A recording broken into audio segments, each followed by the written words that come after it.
Não, por favor. O adventismo original, o adventismo, ele entende que o restante das denominações são igrejas pagãs, são igrejas frutos de filhos de Roma. São igrejas da Babilônia. Não, o Martinho Lutero fala assim, o diabo é o diabo de Deus. Sim. Né? Estava dando aula de Egito e falou, a Bíblia mente que diz que o povo de Israel foi escravo no Egito. É um argumento. Porque a Bíblia, diferente de outros livros religiosos, é o único que lança a mão da sua história para falar que ela é verdadeira. Você não tem isso com o Alcorão, nem com a Bhagavad Gita. A Bíblia tem. São testemunhas oculares, provar e ver que o Senhor é bom. Verifica, Paulo, o Lucas, que escreve baseado em testemunhas. Pode olhar, a Bíblia, ela fala, você quer saber se eu estou falando a verdade? Olha a história. O Alcorão não tem isso. Nem o Bhagavad Gita, nem o livro dos Vedas. Deus falou, eu endurecerei o coração de Faraó.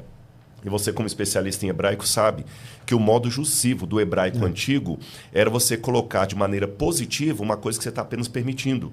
Por exemplo, em Gênesis fala que as mulheres, as parteiras, deixaram viver os meninos. Como que deixaram viver os meninos?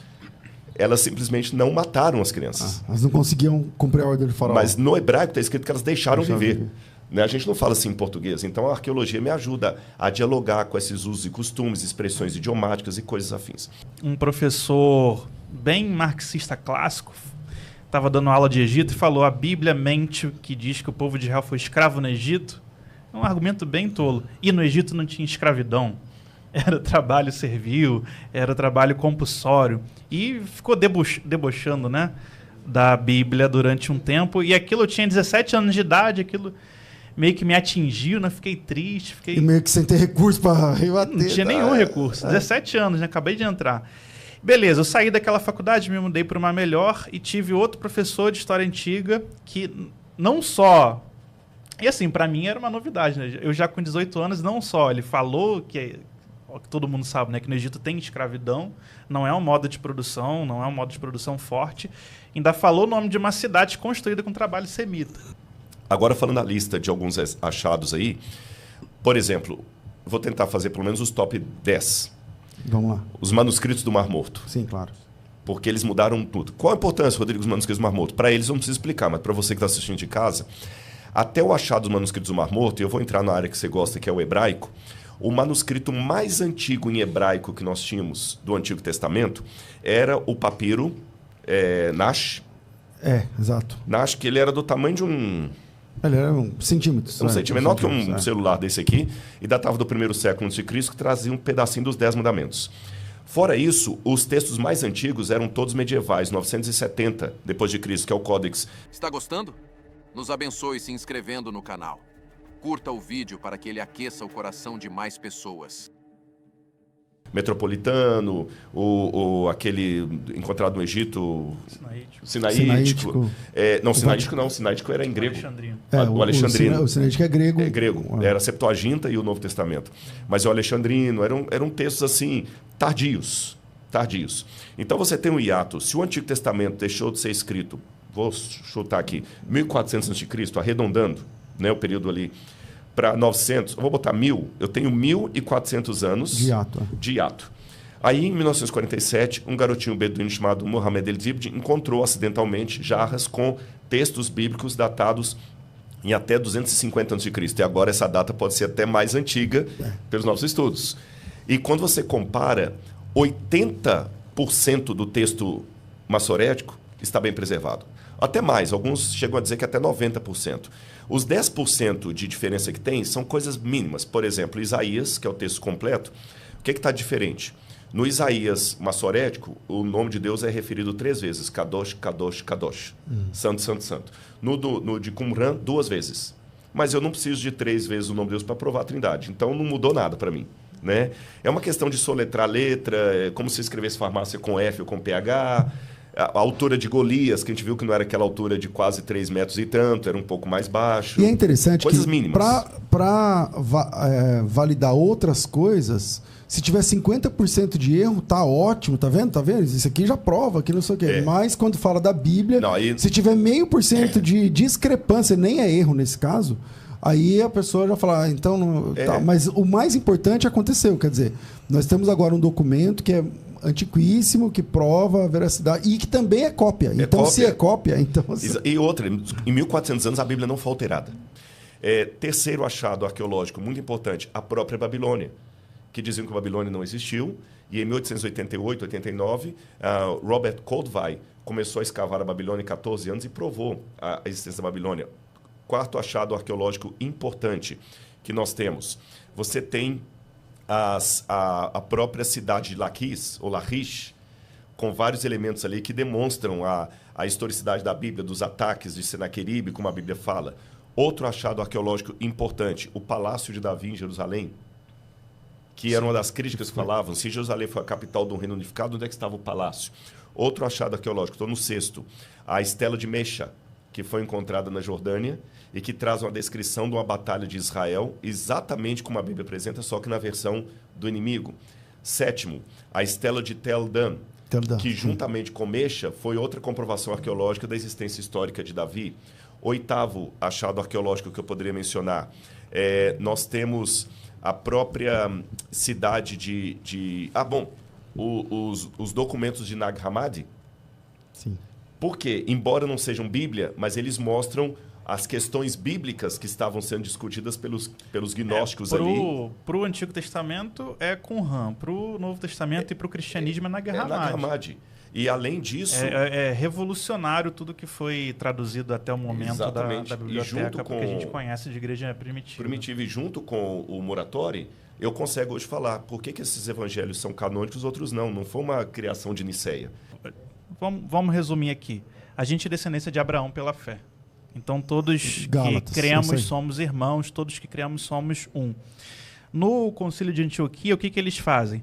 A gente até aceita judeu helenista, a gente até aceita gentio, desde que eles... Aí tem as chamadas cláusulas de Tiago, né?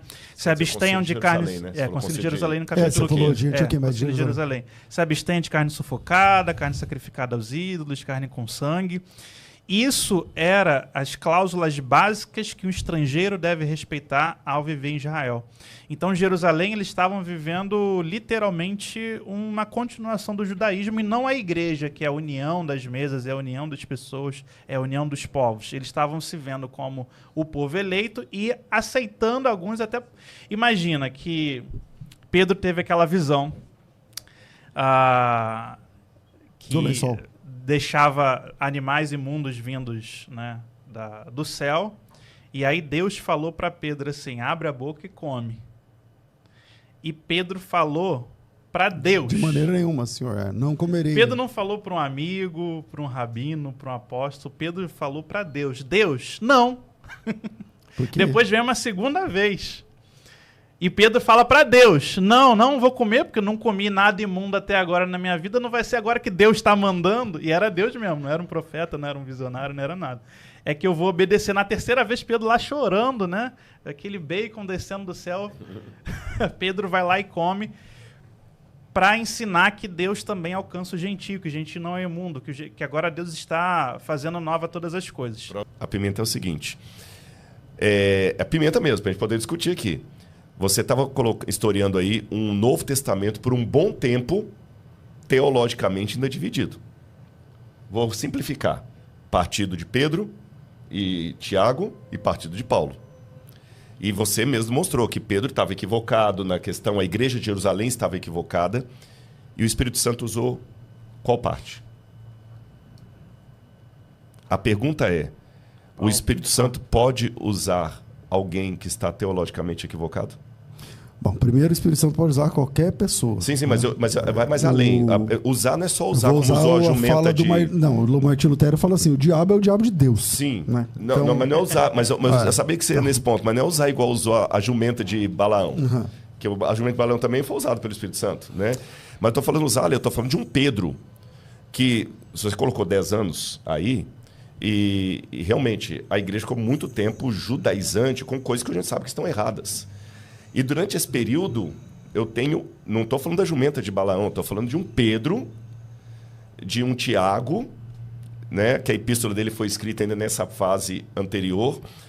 É só para colocar a pimenta mesmo, não quero já dar o veredicto aqui, só para a gente começar a discutir até que ponto é a régua da ortodoxia que a gente não deve negociar e o julgamento por aquele que, de acordo com a minha lógica, não está dentro da ortodoxia.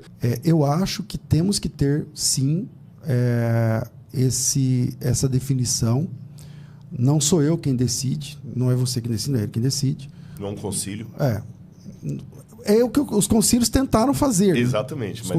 Por exemplo, um cristão ortodoxo é quem subscreve quantos concílios? Ortodoxo calcedoniano, 7. Se for miafisita, 3. Está com o som dele? Tá. Se for assírio, 2. Mas quando você falou cristão ortodoxo, falando da igreja ortodoxa ou não, ortodoxa de ortodoxia? De ortodoxia mesmo. Não, aí já porque aí você vai Westminster. Então, entendeu? Então, você entendeu? Acho que o dele vai mais. Westminster, aí tem uma discussão sobre 5 concílios, 7 concílios, não sei o que e tal. Qual o credo? É o credo atanasiano? É o credo niceno-constantinopolitano? E como conciliar isso com sola escritura? Então, é sola escritura mais concílios? Então, ou é sola escritura? Olha, tem uma... Você entendeu que eu estou provocando aqui, mas eu não tenho todas as respostas, viu? Não, por favor. O adventismo original, o adventismo, ele entende que o restante das denominações são igrejas pagãs, são igrejas frutos de filhos de Roma, são igrejas da Babilônia. Essa é a visão. Eu vou passar para o Rodrigo, o pastor Rodrigo, ele vai responder como adventista, né? Então, o adventismo enxerga... Porque o adventismo é uma fé restauracionista. Eles entendem que estava tudo perdido. E aí, Deus chamou a senhora White, e aí, a partir das visões tal, começa um novo modelo de igreja. E essa igreja é a igreja... eu não lembro como eles falam lá, mas é a igreja remanescente. Ok. Ellen White viveu no século XIX e início do século XX. Para eu falar de Ellen White, eu tenho que aplicar regras de hermenêutica sobre ela. Quando eu falo hermenêutica, não é que estou comparando ela com a Bíblia, não. Não, sim. Hermenêutica como ciência da interpretação. Assim como eu tenho que usar regras de hermenêutica também para falar de Lutero, para falar de Zwinglio, para falar até do movimento de Azusa Street, até de Jonathan Edwards.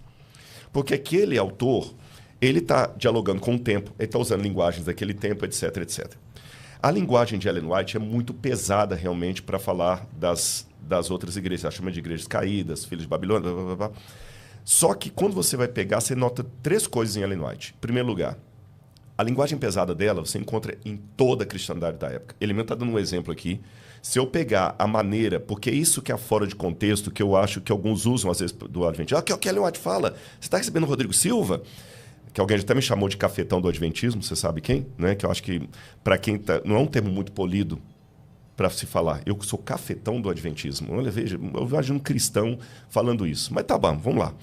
Ele está falando, pega Ellen White, ela fala que as igrejas são filhas de Babilônia, são caídas e tudo mais. Ela fala mesmo. Aí fala mesmo. Aí a regra fica simples, igual você colocou. Vem cá, por que você quer que eu te reconheça como irmão, sendo que o Adventista oficialmente não reconhece?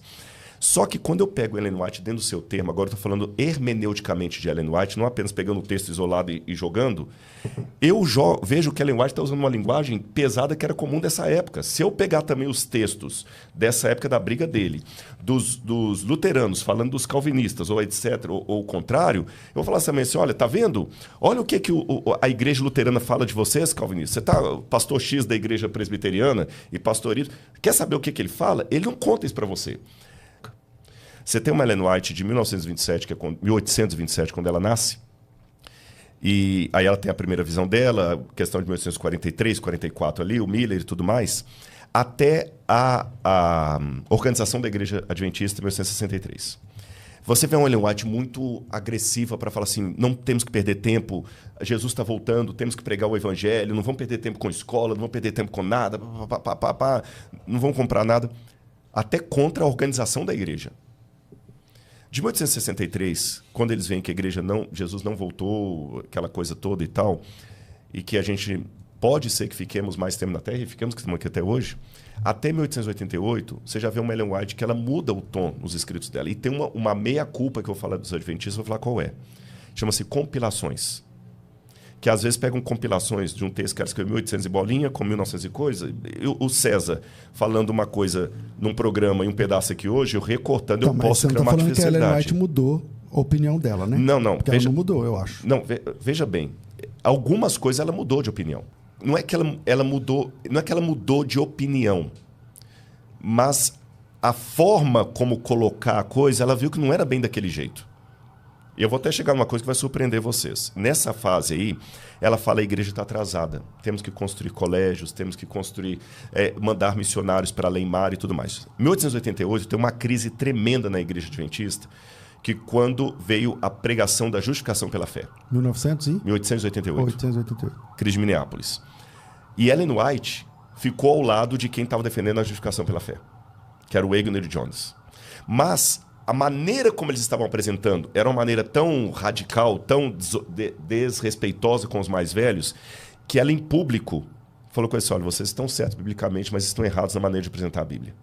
Eu só estou apresentando uma Ellen White histórica que eu admito para você. Tanto dentro de alguns fóruns adventistas, quanto no mundo exterior, não é a Ellen White que é apresentada. É uma Ellen White meio louca, maluca e tudo mais. Mas quando você faz uma hermenêutica dos escritos dela, você, peraí, não é bem assim. Até para os adventistas. E aqui tem uma coisa importante que eu quero dizer.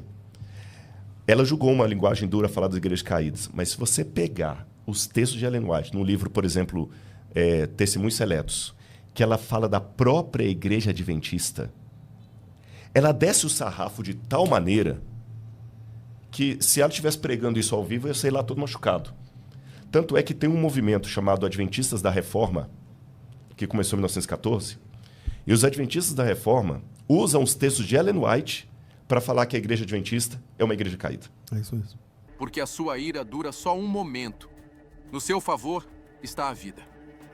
O choro pode durar uma noite, mas a alegria vem pela manhã. Eu sou o caminho.